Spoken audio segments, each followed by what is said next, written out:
আসসালামু আলাইকুম। How to calculation PFI panel and capacitor bank. সহজে শিখুন পিএফআই হিসাব। পাওয়ার ফ্যাক্টর ইমপ্রুভমেন্টের সঠিক হিসাব শিখুন। পিএফআই প্যানেল সিলেকশনের সঠিক সমাধান, পার্ট 5।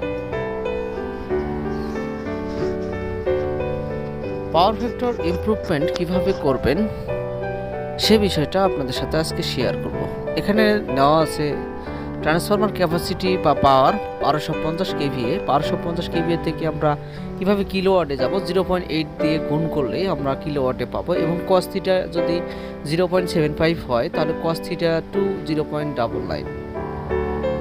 কেভিআর এর সূত্র হচ্ছে P tan theta 1 minus tan theta 2, অর্থাৎ হচ্ছে কেভিএ আর ইকুয়াল টু এই সূত্রটা দিয়ে আমরা পিএফআই প্যানেলের সিলেকশনের সকল প্রকার সূত্র পাবো। এটা ক্যালকুলেশন করতে হবে।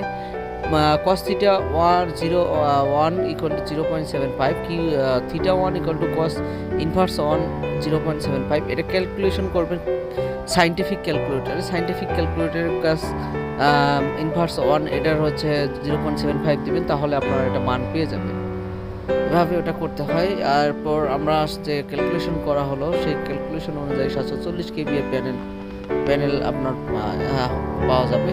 আর এখানে 1250 কেভিকে 60% ধরলে 750 এসে ওই প্রায় কাছাকাছি। তো কিন্তু আমাদের অ্যাকচুয়াল ফর্মুলাটাই অনুসরণ করে আমাদের দেখাতে হবে, তাহলে আমরা সেটা দেখতে পাবো। তো এক্স্যাক্টলি এখন যে কেবল সিলেকশনের table appropriate of the size of capacitor bank কত থেকে কত থাকে।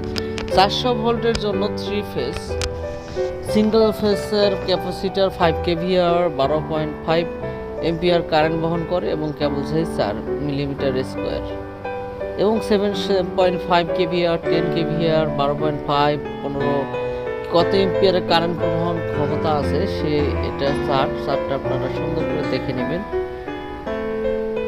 400 ভোল্টের একটা ফেজের এটা ভোল্টেজ রেটিং বোঝানো হয়েছে, সিঙ্গেল ফেজের ভোল্টেজ রেটিং 400 ভোল্টে যদি আপনারা ক্যাপাসিটর 400 ভোল্টের এটা ব্যবহার করা হয়।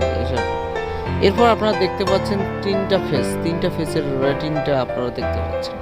কত 3 ফেজ যদি থাকে তাহলে একটা কত করে 400 ভোল্ট এবং 480 ভোল্ট 3 ফেজ। এই যে ক্যাপাসিটরের সাইজ এই অনুযায়ী সাইজ হয়ে থাকে ক্যাপাসিটর।